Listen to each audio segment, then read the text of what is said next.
this guy.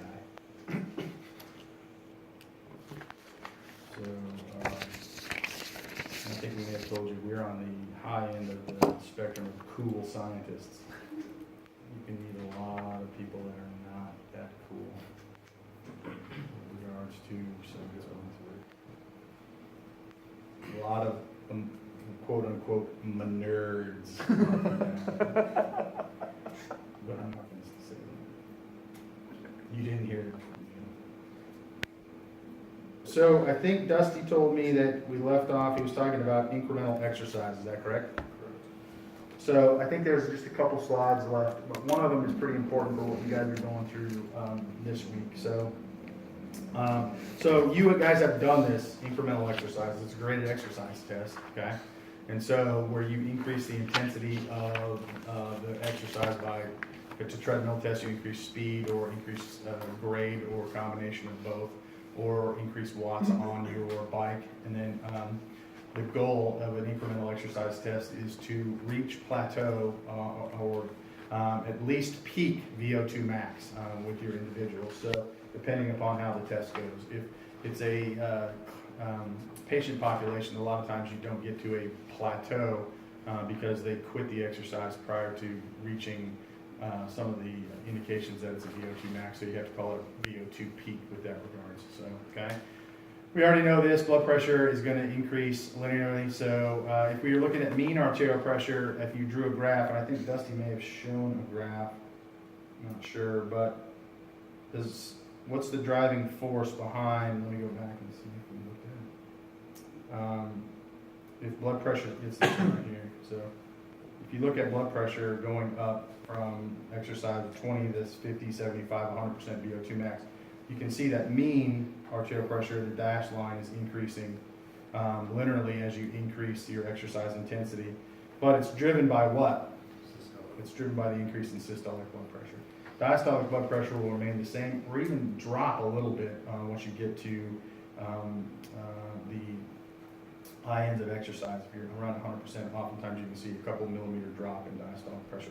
But for the most part, it's unchanged. And the increase in mean arterial pressure that you see with increased exercise intensity is driven by that systolic response. Okay, so again, that's a review. We know all of that stuff. So one of the things that we haven't talked about is a double product or rate pressure product. Okay, this indicates the work of the heart. And so if you were to go see your cardiologist and do a graded exercise test, they may calculate this double product, which is heart rate times systolic blood pressure. And again, this value is something that indicates how much work is being placed on your heart, and specifically the myocardial oxygen uptake that you're having in the heart. And so they may use that to look at as an index of work of the heart when you do a graded exercise test.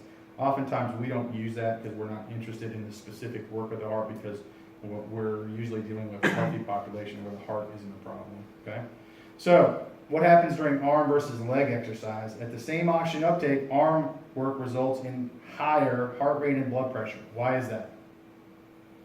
So the key at this is the same oxygen uptake. So they are using the same amount of oxygen. Why is heart rate and blood pressure higher? Blood being included to the larger muscle groups. Okay.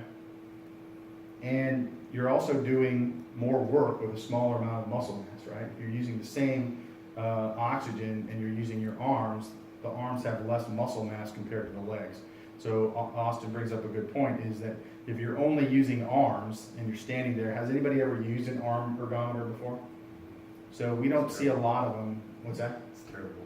Yeah, it's usually not very much fun, but you will see it. A lot of people will use arm. What kind of exercise people would use arm ergometers? Old people. Paralyzed people, people with spinal cord injury that can't use their lower extremities tend to use an arm ergometer. Okay, old people, maybe aged people that have issues with their lower extremities. Anybody that has an issue with their lower extremities would likely be able to get exercise using an arm workout. So name a sport that might be interested in doing some arm ergometry. Rowing? Rowing might be a good one, where they are incorporating a lot of arm work into their sport, and so they may want to do something where they're isolating that and looking the amount of work with their arms. But most of the time, I think they use rowing machines where they're still using all of their muscle mass, including the lower extremities. And most of what they do from a force output, power output, I think is generated with the lower extremities. And if you haven't seen a lot of rowers, they have their glutes and quads are pretty good size so that they can generate that force on the water. Okay.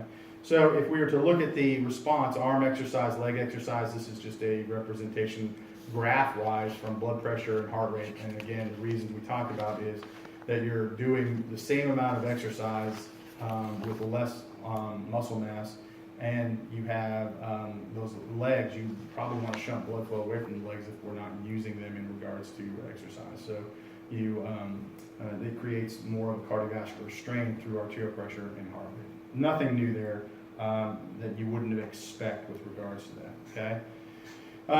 Intermittent exercise, recovery of heart rate and blood pressure between bouts will depend on a number of things, okay? So intermittent exercise, what is something that might be intermittent exercise? Give me some ideas of what we'd be talking about. There's like anything with intervals. Intervals might be a good one if you're training with intervals where you're going for an extended period of time and then you stop, okay? Football. Say it again? Football. Football was? Soccer. Soccer would be a good one that has intermittent exercise, okay? A lot of sports have intermittent exercise. Baseball is not a lot of activities, relatively speaking, is lots of standing around unless you're hitting or if the ball's hit to you. So I think that would be intermittent exercise. Basketball, a little less, that's probably along the same level as soccer. There are times when you're going to sprint up and down the court, but then there will be times that you jog back, maybe walk back. And so, and how you recover is going to be based upon your fitness level, how fit you are. That's why you see coaches want a team when they're a basketball. We used to run gassers all the way across every night after practice, and we wanted to know why. Our coach would, in the fourth quarter, you'll know why. Okay, so yeah, we may have been the fitter team, but it doesn't equate to putting the ball in the basket. So we never had that. I will say the same coach one time, and my friend was the point guard, and he's a lippy fella. At the start of the season, our head coach, who does not have a sense of humor, says, we need to put your butts on people, get rebounds, because these guys can jump out of the gym. My friend raised his hand and said, Coach, I'm out today. If these guys can jump out of the gym, I'm not playing. And so immediately what happened is a clipboard was hurled across the locker room at this dude's head. Unfortunately, there was about 2 rows of other people in front of the point guard, and so the first row dodged the clipboard, and then the second row got hit in the head with the clipboard. Point guard was in the 3rd row. Great news, though, is the point guard never saw the floor that night because he wasn't playing because they could jump out of the gym. So be careful of how funny you think you are, because you may not be as funny as you think you are to certain individuals, okay? So temperature and humidity is going to be a key. You guys are looking at this, okay, in lab. Temperature and humidity has a huge effect on what happens to the body and ultimately how you recover.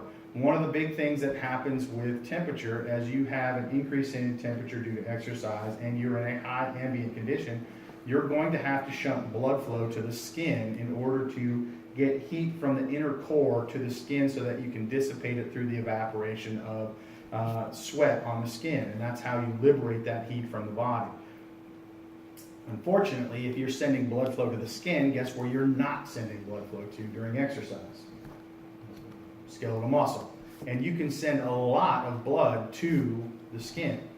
Upwards of 6 to 7 liters of blood can go to the skin during high ambient conditions with exercise. And so now your body has to decide, how is it going to manage that blood flow? If it takes blood away from the skin, core temperature could rise to a point where it's going to stop your ability to exercise at the intensity or duration that you're at. If you choose to send all your blood flow to your skin to dissipate heat, you're going to have to obviously maybe slow down, because now you can't get enough blood flow to the working skeletal muscle. And so there's going to be a balance between how that happens, and one has to win over the other.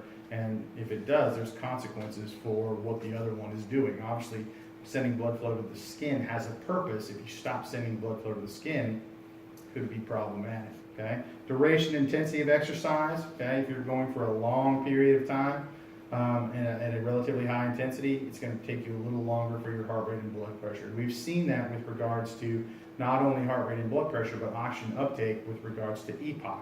It takes a longer time for your oxygen consumption to come down following, in high intensity exercise, and some of it is related to what we're talking about here. Recovery of heart rate, recovery of blood pressure, and temperature and humidity all had an effect on that. So we're kind of coming back to some of these things cardiovascular wise that we talked about in regards to EPOC, okay? So during prolonged exercise, cardiac output is maintained, okay? If it's an exercise that cardiac output can be maintained. So if the intensity is too high, cardiac output may be limited in that regard because the intensity is too high and you're not going to be able to exercise.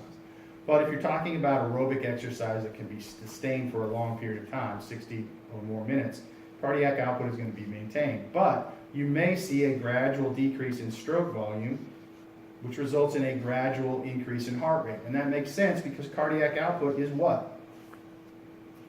Calculating it once. Heart rate times stroke volume. So if cardiac output is staying the same, and we just said stroke volume was going down, what has to happen? You have to have an increase in heart rate, okay? If not, the cardiac output is going to have a change, okay? So the question is why is stroke volume going down? Well, it's due to dehydration, okay? What's dehydration due to? Sweating. You're losing plasma volume, okay? So sweat comes from plasma volume. And when your plasma volume is now going to the sweat glands to be used as sweat to dissipate heat, you're taking it out of the blood volume space and you're decreasing blood volume. Decreasing venous return, decreasing cardiac output or stroke volume and cardiac output. Your heart compensates by this. So what is this called? Cardiovascular drift. It's cardiovascular drift. What are you guys testing? Cardiovascular drift. So let me give you a word to the wise. You guys are testing cardiovascular drift. The first thing you better see is what in your trials? Rise in heart rate. Yeah, an increase in heart rate. If you don't see an increase in heart rate, you didn't see cardiovascular drift. You will try to explain that you did, and then I will grill you and make one of you cry in your group. Who's in your group, Austin? No, Wendy. Wendy will cry, or Noah probably will. Anna, who's in your group? Carmen's going to be the one that cries, because she's going to say something and try to back it up, get in a fight with me, and then we're going to go to knuckle junction. Science-wise, it's going to be like listening to NPR. So I'm just saying, it happens. So, and I won't let off. You'll say something, I'll ask you to back it up. You'll try to back it up. I'll tell you that's wrong. Then you'll go down some pathway that's completely wrong. And then before you know, the bus is turned over, wheels up, flaming in the ditch. Don't let the bus go in the ditch, Carmen. I'm bringing in some heavy hitters too for this talk on Thursday. You know who's coming? I'd like to fly Luke Meyer. You guys would like to have Luke Meyer because he's really nice. No. Oh my god. No. Dusty will be there because he's the instructor for the class. Moo. Moo's boss. Yeah, that's what I was going for. Dr. Pete. Not Raven. Not Raven. Seabone Crandall will be in the house Thursday, boys and girls. Do you know who he is? No. One of the top thermoregulatory physiologists in the world. Craig G. Crandall. I wouldn't call him Seabone because we don't know. He doesn't know we call him Seabone. I don't think he does. So that ought to scare the hell out of you, Carmen. If I'm not going to make you cry, I know Dr. Crandall will make you cry. Yeah, we'll three of us are going to teach him a thing or two about Cardiovascular drift. Let me rephrase it, Carmen. How to test for it. Lance is going to be the one crying. We're gonna teach him how to test for it. Yeah. Let me repeat that, Hannah. One of the top thermoregulatory physiologists in the world. Lance is going to teach him a thing or two about cardiovascular drift. That'll be interesting. Good. I'm going to sit back and wait for the carnage to. I'm almost sure Lance is going to be eviscerated at that point. Not cry, but I mean just literally pool of goo in this episode. We're preparing for graduate school, so This is what cardiovascular drift should look like. How many guys are putting arc lines in to measure stroke volume? Awesome. Who's putting them in? Me, because you're gonna be a doctor? No? It's the closest we can get. I'm We're not seriously gonna see that big of a dip in stroke volume. Well, over 2 hours maybe. That's an hour, just an hour and a half. it's an hour and a half. I don't know what you guys are doing. So I haven't seen your experimental plan. Oh, I know I will. And we'll see. Will you be able to measure stroke volume? We could probably predict it. Yeah, you're gonna have to estimate it, right? So, there's better be good estimates. They better be, every graph that you guys would have better have axes on it with the correct units. Wendy? I'm just looking at you. Cardiac output, isn't that gonna change?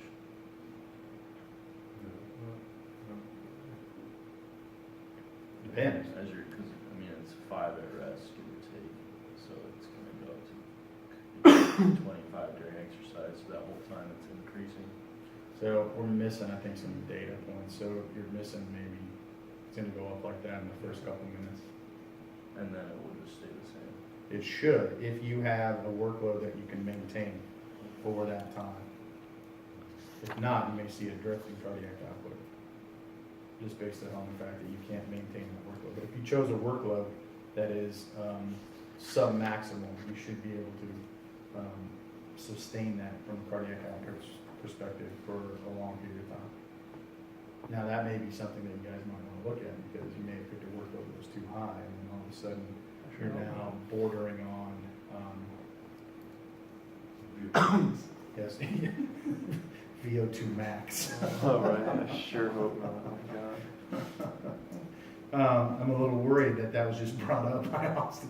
VO2 max. Fantastic. So, just a summary of everything that's going on. This is everything that we've talked about, okay? We started out with cardiac output, cardiac rate, heart rate, stroke volume, all the things that affect those. Talked about blood flow, okay? When we first started our journey, we had some great insight into the Wiggers diagram. So the cardiovascular system is very exciting to me. So let me start by saying I will not put this in your notes, make you redraw the Wiggers diagram. Just portions of it. You better know what the Wiggers diagram tells you, though. Remember, this isn't about memorization. This is about deeper knowledge. And the Wiggers diagram is, for all practical purposes, it's just one cardiac cycle. That's all. A lot going on other than that. Questions about the cardiovascular system? Yes. Yes. What is it? Go back 6 slides. Could we go back 6 slides? It's about the double product. Just make sure I have an understanding about it. Yes. And it says heart rate times systolic blood pressure, which basically just means the pressure that needs to overcome in the aorta to determine the workload on the heart. That's correct. And it's an unitless quantity that is typically used by cardiologists. So, and again, it's typically you want to look at the work of the heart when you have heart dysfunction. So from a healthy population, you haven't ever heard about somebody go, well, my double product is something. So have you been going around advertising yours? I'll see your double product. T-shirts, pens, USB keys. Typically, you'll see that in a cardiologist's office. So rarely is that even reported in the literature. I don't think I've ever reported rate pressure product in anything. So sometimes Dr. Levine will report it, but again, he's typically looking at an aging population that has typically heart failure is where he will look at that with his heart failure. HEP patients. HEP. You know what those guys are?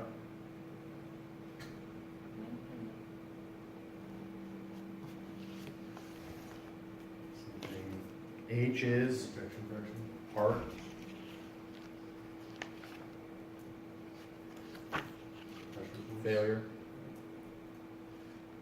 Austin, what did you say? Pressure and ejection. You said ejection fraction, which is good. That's what the F is. What's the P? No, preserved. So heart failures with preserved ejection fraction. So typically these are right side heart failure patients. So something's going on with the right side of the heart apparently. So this is a big hot topic right now in cardiovascular physiology. HFpEF patients. So you'll go to, I can't tell you how many times I've heard HFpEF at experimental biology. So, and so we're part of a grant with Dr. Dean. I think that was, does anybody notice I spelled heart failure wrong? That's looking at HFpEF patients. So we may have some students that are involved in training these patients. So here at SMU, if we get the grant, hopefully we won't kill anybody. That's our goal. Any other questions, Austin? You good? Good. Anybody else? Fantastic. So that will be all on the exam. Very exciting stuff. The HFpEF will be on the exam? No, HFpEF. Okay. That would be awesome though if it was on the exam. wouldn't it? Just another little thing, Dusty's talked about it a couple times, but you have not talked about it once, just the 4 factors that affect venous pressure, mechanical, chemical, neural, and neural. So these ones back here. Whoops. Whenever it just happened.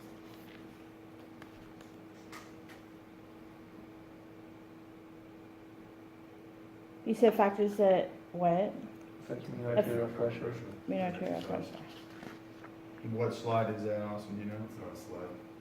Yeah, we just talked about it in lab, and then we talked about it while you were there. They're all kind of in there that we're talking about it. So some of the things that you talked about was, should have been with the auto regulation.